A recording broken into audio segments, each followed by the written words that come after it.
This man is described by some as one of the most important figures in countercultural art. But the chances are you've never heard of him. Most of his work no longer exists and was painted illegally in the first place. King RoBBo is a wanted man and protects his identity for fear of arrest. He's a myth. He's a legend. It's like the outlaw Jesse James. Like, does he live? Is he dead? Where is he?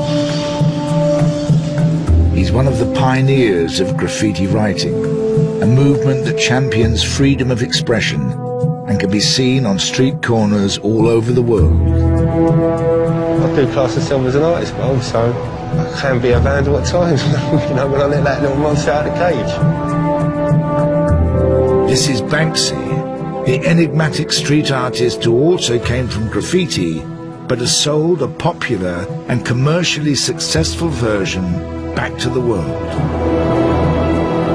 Counterculture is against hedge fund managers and bankers, you know, and they're the ones who don't buy Warhols and Picassos anymore, they buy Banksys. But while RoBBo's graffiti writing is reviled and criminalised, Banksy's street art is feted by celebrities and endorsed by the authorities. There's someone saying, clean it off, and if it's a Banksy, leave it. The differing treatment of RoBBo and Banksy is symptomatic of a wider battle between street art and graffiti, and until recently, both men were a universe apart. That was until one of them committed an act deemed so hostile it shocked the graffiti world. It's caused fights, blood is drawn for the disrespect that it caused. And started the most divisive art feud since Matisse and Picasso. It is a graffiti war. He started it, and, you know, I'll carry on until I'm finished.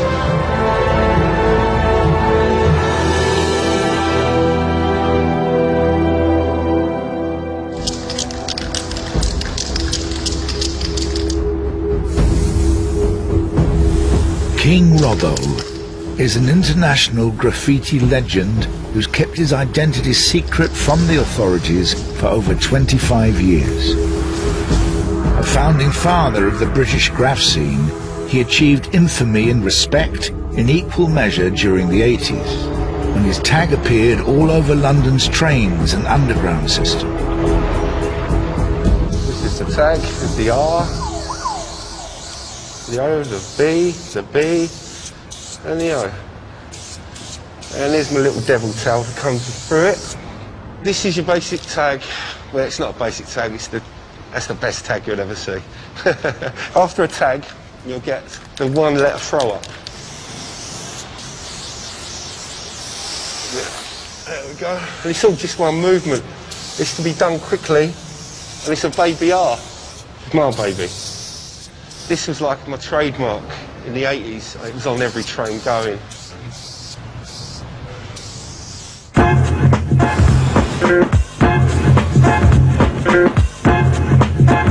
When graffiti first came across the Atlantic, it was seen as another unwanted social ill imported from America.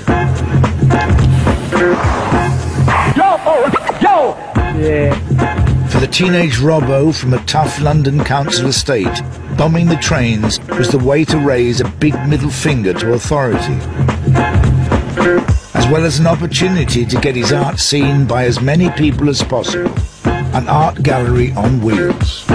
For a graffiti writer, that's the ultimate goal, is to do the trains.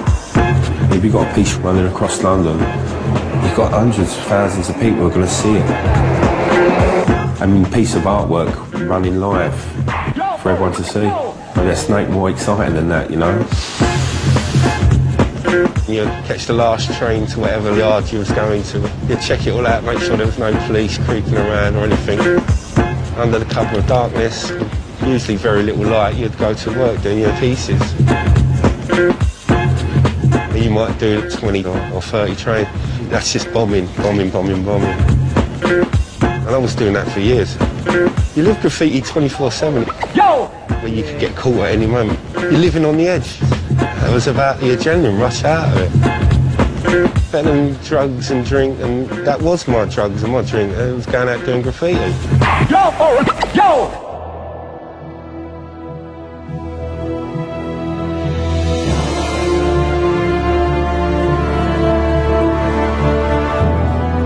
RoBBo's talent and ingenuity made him the undisputed graffiti king in London in the 80s and early 90s.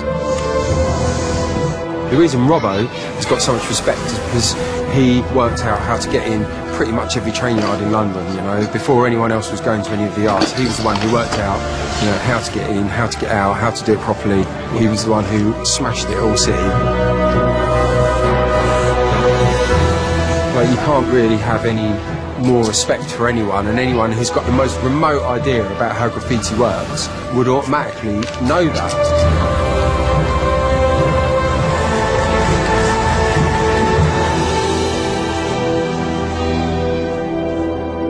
But at the height of his fame, RoBBo retired from graffiti. You know, I painted all the trains in London. I got up all over London. I was all city. I've been all over Europe painting trains, and I've been to America and painted trains in New York. You know, I couldn't really take it much further. It was sort of time to sort of grow up and be responsible. I couldn't afford to get arrested and go to prison, because who's gonna support my children when I'm in prison? I'm no good to them there, so that's when I'll give up.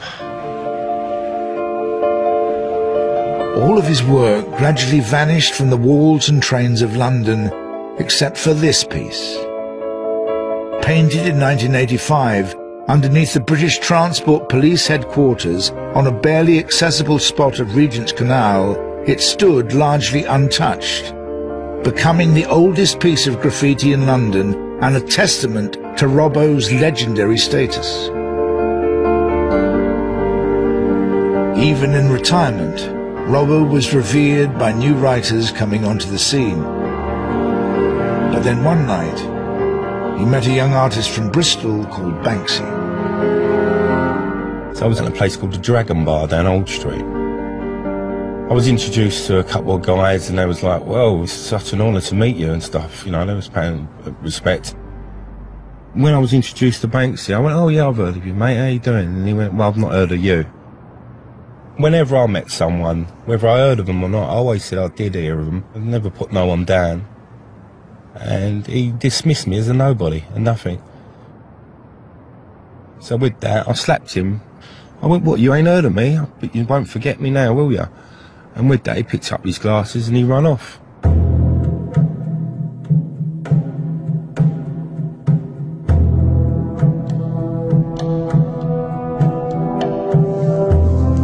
Ben Iron is a graffiti writer turned street artist who has worked with both RoBBo and Banksy. He's aware their differences are more than just personal. I knew of RoBBo a long time before I met him.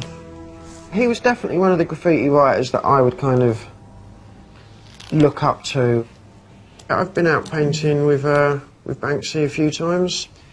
Different, doing street art than doing graffiti. Going out with RoBBo, it'd be like a can of paint and just trying to do tags in places when people aren't looking. And then going out and painting stuff with Banksy was kind of, we'd work out where it was we were going to paint it, when we could get away with it. A lot more thought went into it, a lot more preparation. Banksy didn't seem to make much of an impact as a graffiti writer, so he tried something different. Stencils. Sometimes of rats and human figures, sometimes of images borrowed from popular culture. I think what Banksy does is clever. You know, it appeals to people, it's funny, it's kind of vaguely political, you know, and he presents it in a way that is acceptable. With any kind of subculture, people want to buy into that, and he's done it very well. King adds, the author of many books on graffiti and street art, has no doubts about the importance of Banksy's use of stencils. Stencils have had an unbelievable effect on street art. If it wasn't for stencils, I wouldn't be here talking to a national broadcaster about what was essentially defined as vandalism. Banksy turned to stencils because it was quick, because it stopped him getting caught, and to quote him, it made a picture of a bunny look hard. Stencils took the street art from the street and put a price tag on it, made people want to invest in it. But while Banksy's work gained mainstream popularity, respect from the graffiti world was not forthcoming. Stencils is cheating. Why did he say it was cheating to do a stencil? It's just that old graffiti thing that real graffiti writers paint trains and real graffiti writers nick their paint and real graffiti writers do everything freehand, and using stencils is cheating. You know, street artists make work to sell work, to make money, to have shows in galleries, and all of that goes against what graffiti is all about. You know, graffiti is kind of about male ego and damage, and graffiti's got a lot of self-imposed rules. However, Banksy doesn't play by graffiti's rules, and never did.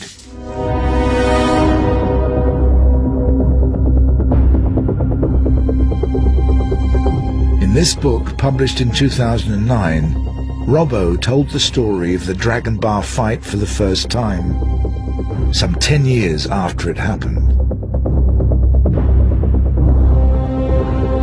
Shortly after the book came out, Banksy attacked RoBBo's final surviving piece of work and turned the famous canal side piece into this. I was angry that he'd crossed the line by wiping out a bit of history. He took an iconic piece and used it to his own gains. That's a no-no. Banksy declined to be interviewed, but when asked to respond to RoBBo's account, he said this.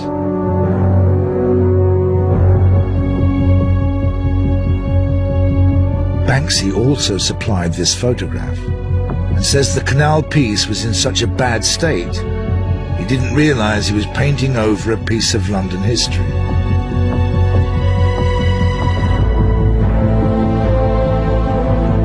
Whatever the truth, Banksy's act was considered sacrilegious by many in the graffiti world, and it brought King RoBBo out of retirement. I'm checking out where all the cameras are because obviously I don't want to be caught on CCTV. You can end up in prison over this.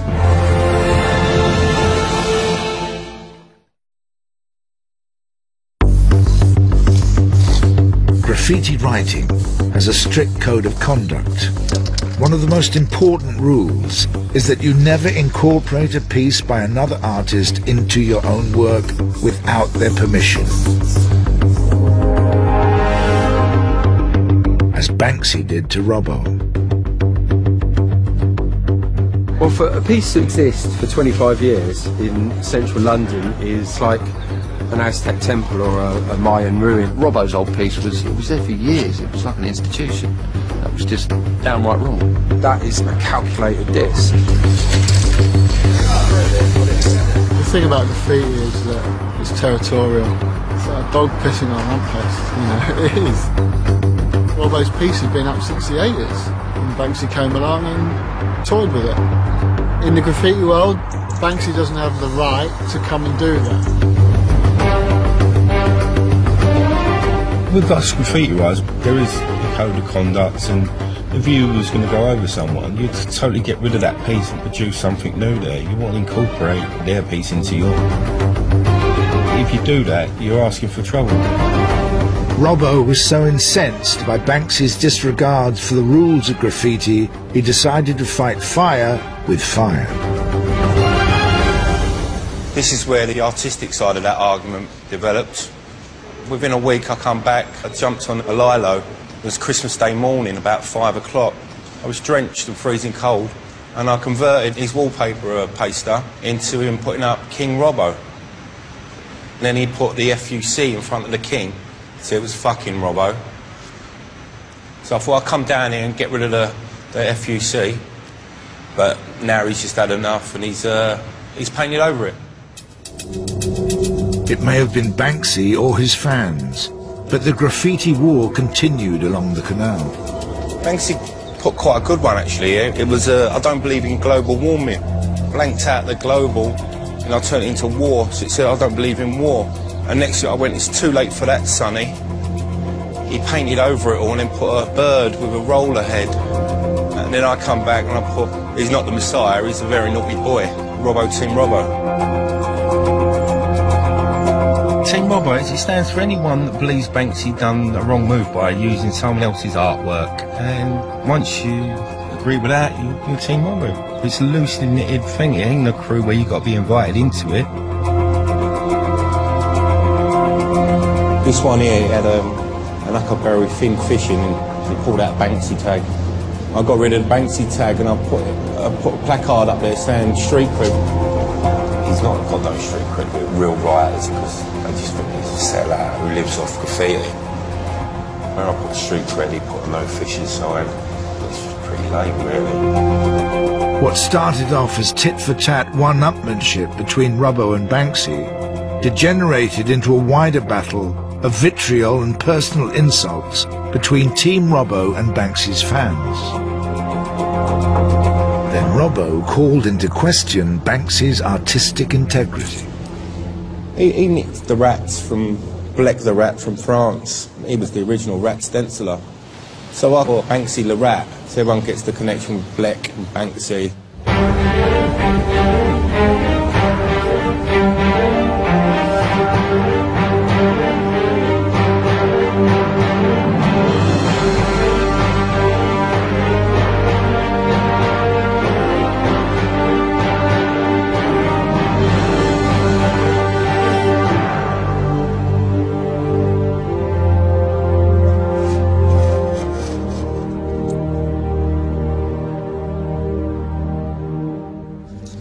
And this is a stencil.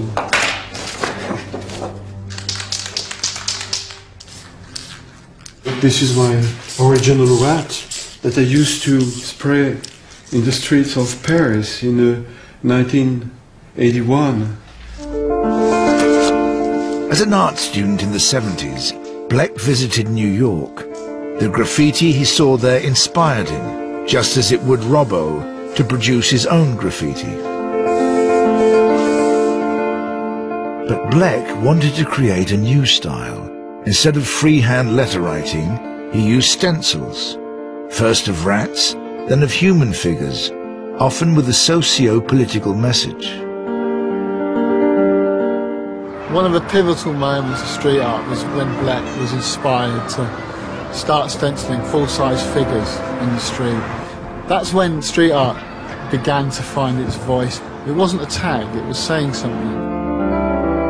It must have been insane walking through Paris in the 80s and you turn a corner and there across the street would be a figure. It's almost ghost-like. He didn't know what was going to happen. He didn't know that in 20, 25 years he was going to be hailed as the godfather of street art. He was just doing it.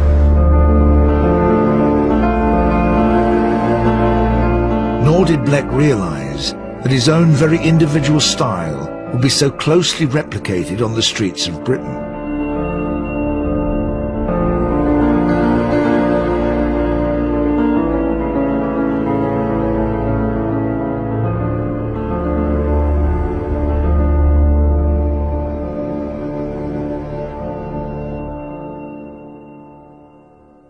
I used to make a lot of soldier. When I see Banksy making a soldier, or when I see Banksy making a Madonna with a child, or when I see Banksy making rats, of course, I see immediately where it takes the idea.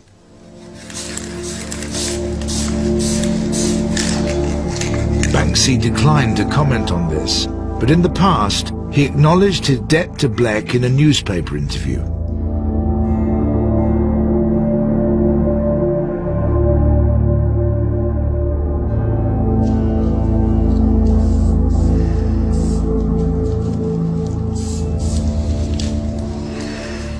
Do you feel a bit cross and a bit angry?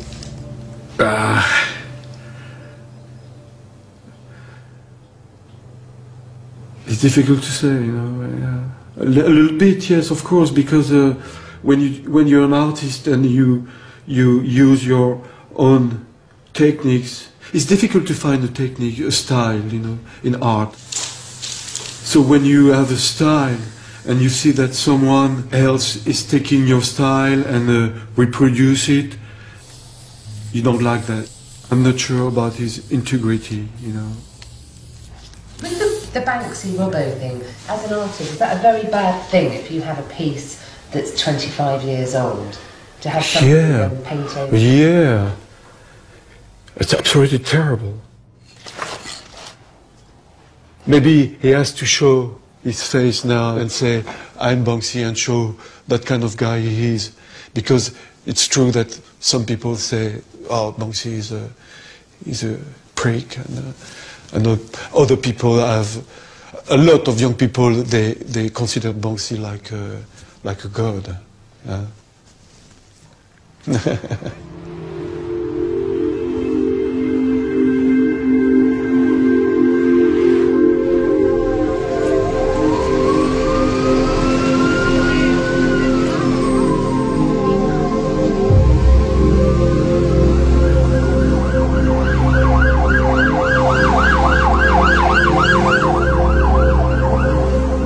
RoBBo is en route to the canal. He's willing to risk his life and liberty to strike back at Banksy. You've got to jump around a spiked fence, then cross the train tracks. You've got to be concerned with the electric rails, because that'll liven you up. A lot of thought and a lot of planning goes into it just to cut down your odds of getting arrested. You've got to know where all the CCTV is. You turn off your phones, pull your batteries out of your phones, so you can't be tied to any masks. Everything goes to plan and get away with it without ending up in a police cell. Job done. Lovely. What happens if you do get caught? Do you run? Oh yeah, I will bolt. Don't worry about that. I don't want to get arrested. I cut down and do the odds as much as I can in my favour. The rest is in the hands of the gods. From this point on, RoBBo's wearing a head-mounted night vision camera. He wants to show what's all in a night's work to the graffiti bomber, but is something rarely seen by outsiders.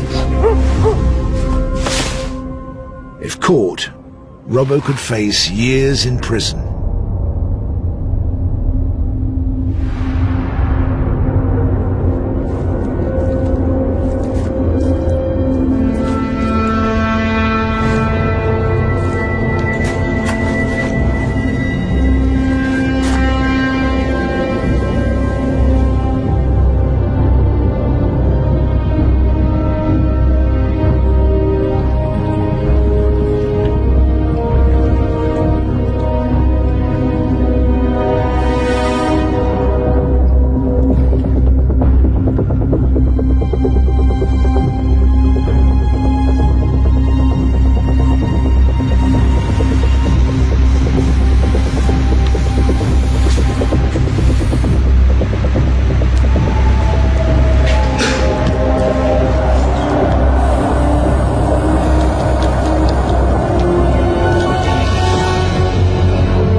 Love it.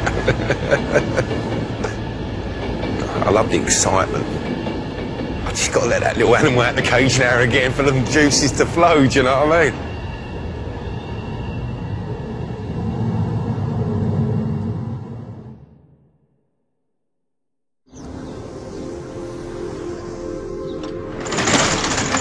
A short walk down the towpath from the scene of RoBBo's battle with Banksy, the graffiti war is raging on another front. Within Islington, we're trying to make our borough as clean, green and as attractive as we possibly can. Our policy on graffiti is that we don't allow graffiti. Graffiti is criminal damage. So people who are spraying graffiti onto walls or tagging are committing a criminal act. Yes, we have arrested people. We've been successful in taking a few people to court. And 2 or 3 people have actually been sent to prison for the mindless vandalism that they've caused.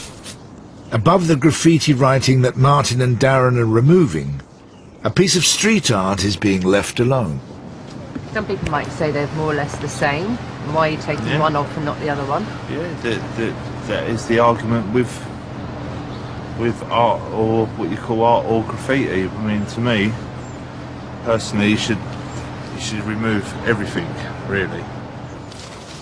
It's hard to decipher what is art and what is vandalism or criminal damage. If we come across a piece that we're not sure of, we have to take pictures and then give it to our manager, who will decide whether we can remove it or keep it. As the head of service, I do have some discretion, and with regard to street art, there are pieces of very attractive street art that feature in books and calendars and magazines and websites. With some of the Banksy work that we've got, my personal opinion is that they are very artistic. I genuinely believe that it does add value. So when you say add value, what does that mean? Well, the stuff that we've got, there are groups of people that come to look at this kind of work, because work of Banksy's has been sold off for huge sums of money. Does it add value? Is it art?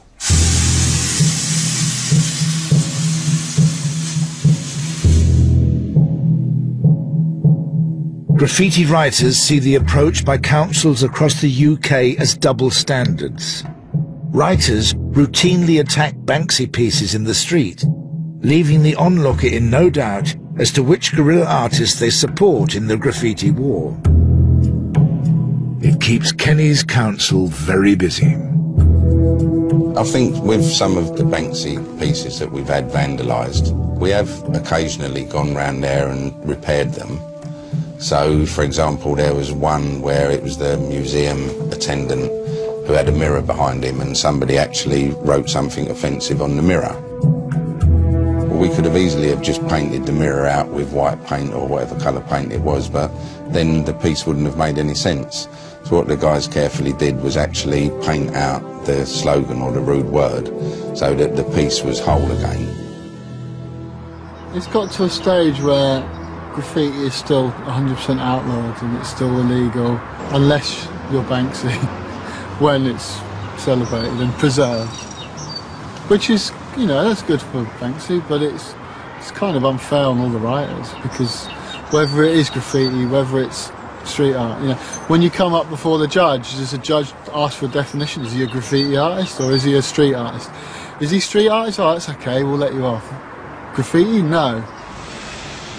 When asked to comment on being given preferential treatment, Banksy said this.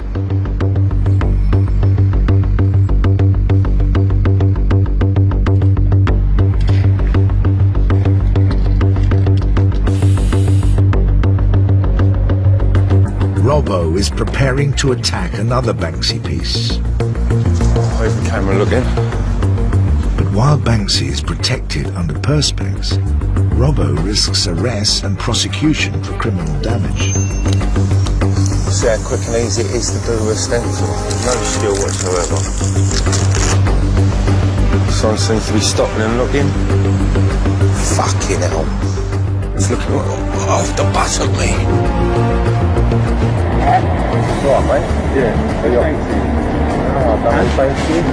Look, one sec, let me finish doing this and I'll talk to you afterwards, alright? Because I've got to do this, yeah? Thanks.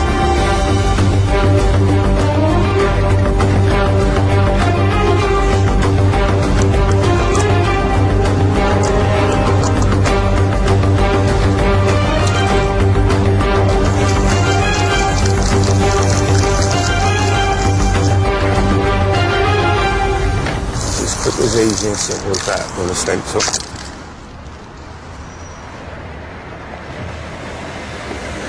Yeah, look, my name's RoBBo, yeah?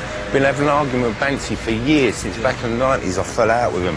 I slapped him, and then all of a sudden last year he went over one of my pieces. It was the oldest piece in London. So since then I've been going over all of it. Burnt another fan. Love it.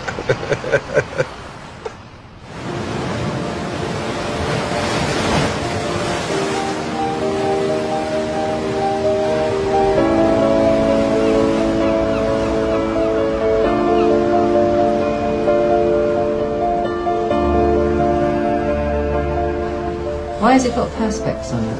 Because someone from Team RoBBo chucked paint over it and put a little Hitler moustache on the kiddie, and the council came down. They cleaned the graffiti off of it and stuck a sheet of perspex over it, and now it's protected for all eternity, so everyone can appreciate it.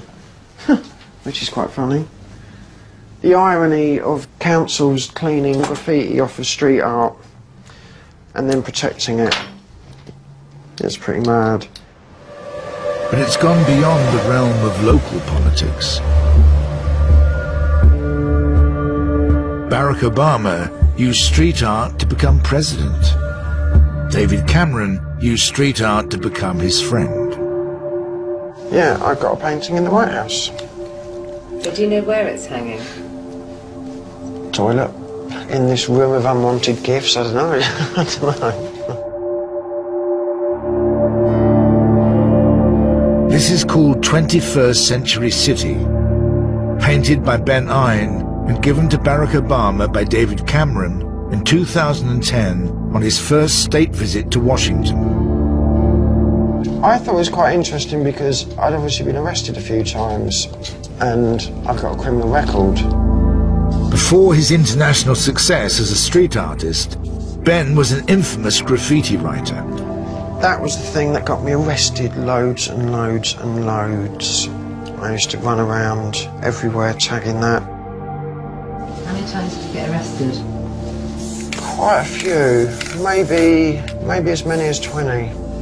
I'd been arrested so many times and had so many fines that I was kind of giving the judge no other option but to send me to prison. Faced with a bleak future, Ben changed his approach. Gone was the hard-to-decipher code aimed at fellow graffiti writers. Here was a new style. Bold, giant lettering painted onto walls and shop security shutters. As Ben's work gained kudos around the art scene in London's East End, so did his freedom to paint wherever and whenever he liked. I've painted some really, really big walls that have taken days to paint, and I've painted them in broad daylight without permission. Because it was street art and not graffiti, I got away with doing it. What sort of response do you get now then from the police if you're out working? They come and talk to me. To think a few years ago they'd have chased us down the street and nicked us. The former graffiti vandal has even been invited to Downing Street for a personal audience with the Prime Minister. Mr. Cameron wanted to say thank you. We sat in the garden and had tea and biscuits and chatted about art and chatted about the state of the country, and it was funny. What biscuits did they serve you? Kit Kats. I'm massively privileged that I have the opportunity to live off of what I love doing. Yeah, it's amazing. A lot of graffiti writers are now beginning to understand that what they actually do is art. You know, they don't have to go to work and do a job that they hate. You know, they could get a studio, they could make their graffiti, they could have shows and they could sell it.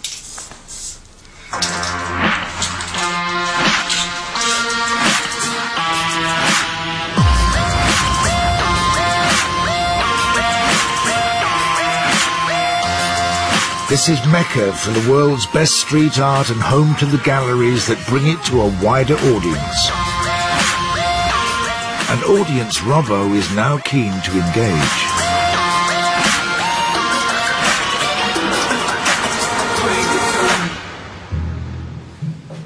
pop Tony down there. You got Tony? Hello? RoBBo is being given the chance to make the transition from outlaw graffiti writer to professional artist. We're just curating right now. Gallery owner, Pure Evil, has invited RoBBo to stage his first solo show, and he's produced 20 new works of art.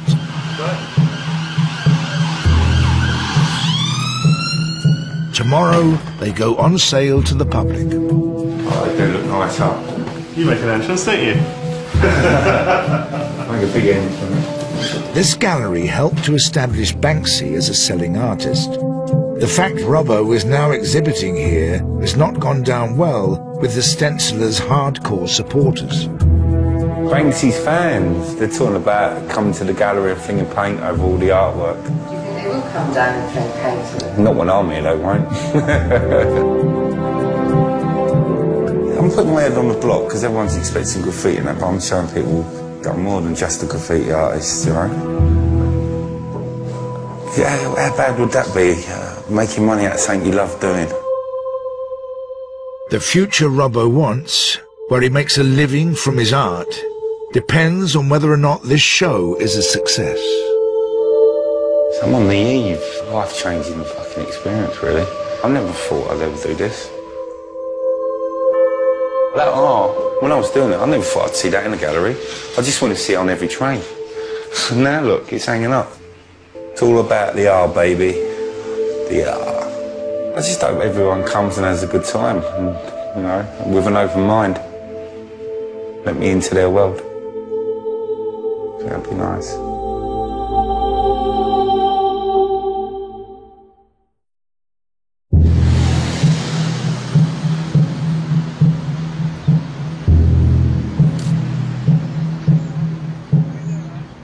It's the day of RoBBo's first solo show.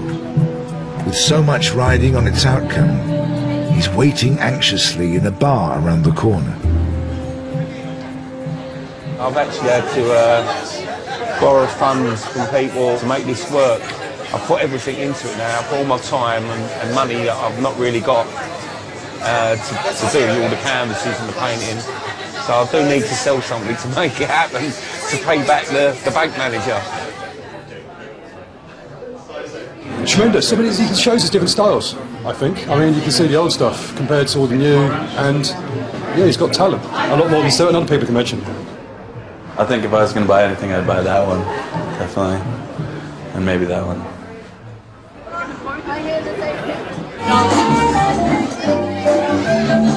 Hello? It's rammed. It's completely rammed. There's loads of people standing outside, lots of people standing upstairs, wandering around looking at the art. I've got one guy who's reserved 2 pieces. No! Also spotted in the crowd are 2 members of Team Banksy, a business associate and Banksy's PR agent. Excuse me, I'm sorry to interrupt. Can I ask what you think about RoBBo's exhibition? I'd rather not. Is that right? Do you mind? I bet she's just come down to see if I'd used him in any way, shape or form. At the end of the day, all my stuff down there is not slagging off Banksy. Power war on the street. It's between us. Right, it's entertainment for everyone else, but when I do my show, it ain't about slagging Banksy off, it's about showing people I'm an artist. And that's what I've got tonight.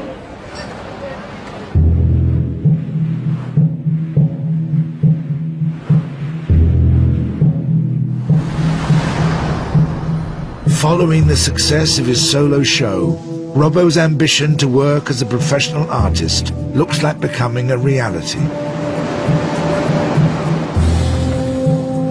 You know, I'm getting opportunities to do commissions all the time. I'm getting thrown to Milan, Rome, Paris, like Berlin this time, New York. When you're an artist, you want people to see your stuff. And I used to use the tube system in London for that to happen. Now I'm doing galleries and I'm commissioned. A broader scope of people now know who I am because of Banksy. Even though I don't think it was his intention. Because he went over my piece, it just gave me the kick up the arse I needed to get out there and do it. And I love it. Yeah, thanks, Mr. B.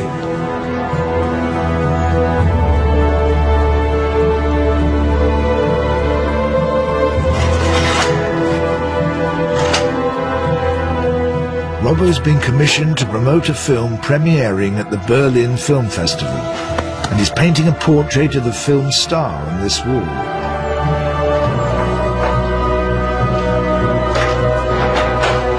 But even here, RoBBo can't escape his arch nemesis. It's right next door to Mr. B as well, so we'll see who's the best.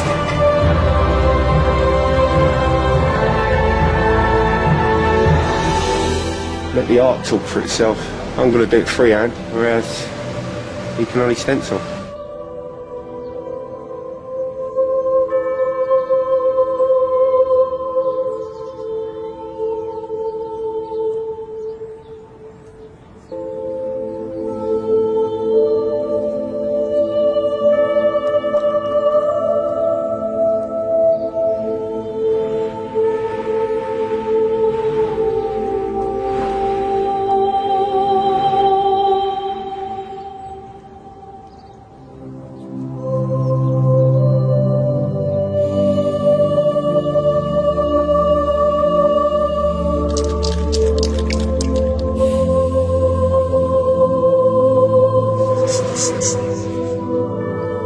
It's stunning.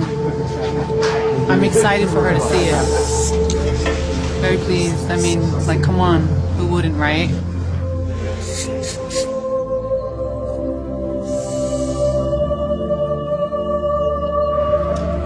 The film's director has brought actress Zoe Kravitz, whose face RoBBo has carefully realized in spray paint, to the final unveiling.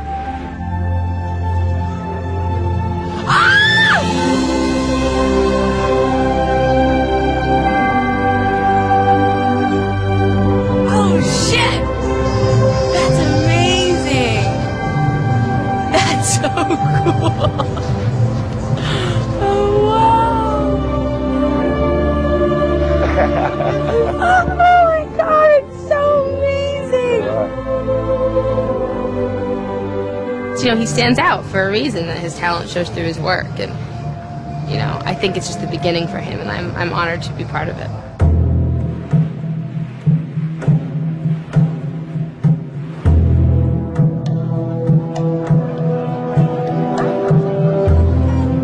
Tonight, RoBBo is attending the film's premiere.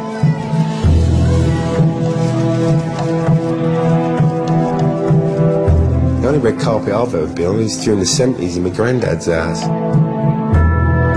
That's going to be a new experience. A boy from East London, he's on the red carpet in Berlin, hanging about with directors and stars.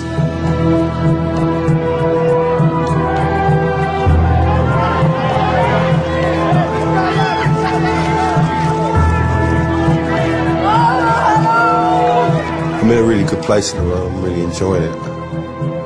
And I'm just looking forward to the future.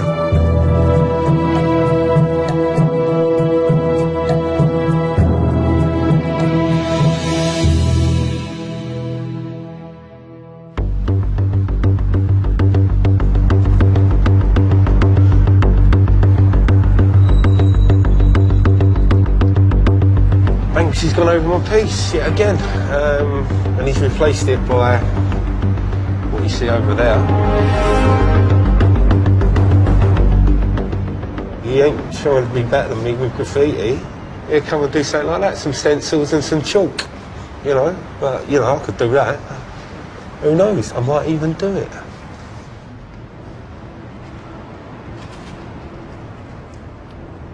So is the war over? It's definitely not. How can it be now? He's had the last say and I can't have that. With all the walls in London, he's come and gone over one of my pieces, which is not exactly easy to get to, so he's made it personal again. So what's next? I tell you what, why don't you come with me one night and I'll show you what's next.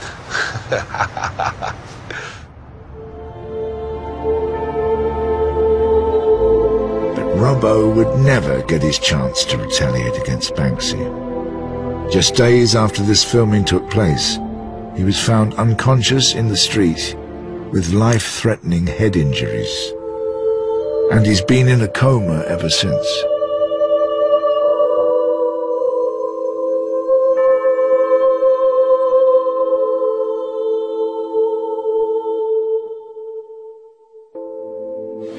A Team RoBBo exhibition goes ahead, giving friends and family the chance to celebrate the man whose career inspired a generation of graffiti writers, and who poignantly was just about to get the respect he wanted as an artist. RoBBo would have loved today. He'd love to paint art and get paid for it 24/7, you know, and this is another step on the rung on his ladder of becoming a professional artist. I've known him years. He's a fighter. His time's not done. He's, you know, definitely not done. There's so much more for him to do. It's been overwhelming, the amount of support that we've all got, and you know, it makes me proud. He's loved. He's really loved by a lot of people.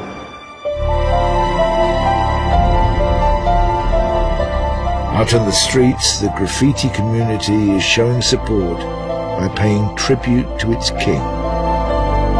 And the war between street artists, graffiti writers, and the authorities continues.